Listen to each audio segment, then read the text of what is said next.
आणि आता पाहणार आहोत मोठ्या राजकीय बातम्या। पुण्यात उद्योजकांना ब्लॅकमेल करून वसुली केली जात असल्याच्या तक्रारी, उद्योजकांना त्रास देणाऱ्यांवर थेट मकोकाची कारवाई करा, मुख्यमंत्री फडणवीसांचे पुणे पोलिसांना आदेश। पुण्यातील गाड्या तोडफोडीच्या घटनांवरून अजित पवारांनी पोलिसांना झापलं। गाड्या फोडणाऱ्यांवर मकोका का लावत नाही, अजित पवारांचा सवाल। तसंच आरोपींची धिंड काढण्याच्या सूचना। महायुतीत अजित पवार नसते तर शिवसेनेचे 100 आमदार निवडून आले असते, मात्र अजित पवारांची मागून एंट्री झाली म्हणून प्रॉब्लेम झाला, गुलाबराव पाटील यांचं वक्तव्य। वाल्मिक कराडच्या बातम्या पाहिल्यानं अशोक मोहिते नावाच्या तरुणाला मारहाण, तुझा संतोष देशमुख करू लाखमुख्यांनी बेदम मारहाण करत दोघांकडून धमकी। आंबेजोगाई शासकीय रुग्णालयात अशोक मोहितेवर उपचार।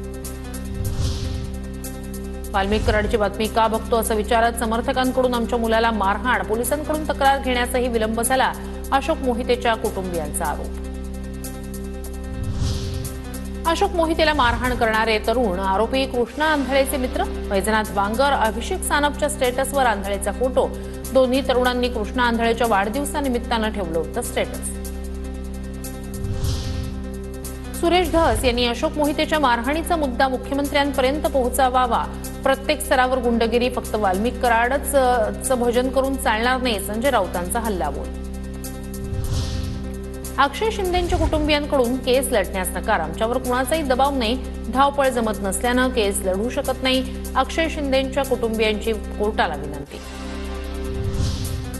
मतं मिळवण्यासाठी भाजपनं बटेंगे तो कटेंगेची घोषणा दिली, तोडाफोडा आणि राज्य करा ही सत्ताधाऱ्यांची नीती। ठाकरेंची रेल्वे कामगार सेनेच्या कार्यक्रमात भाजपवर टीका।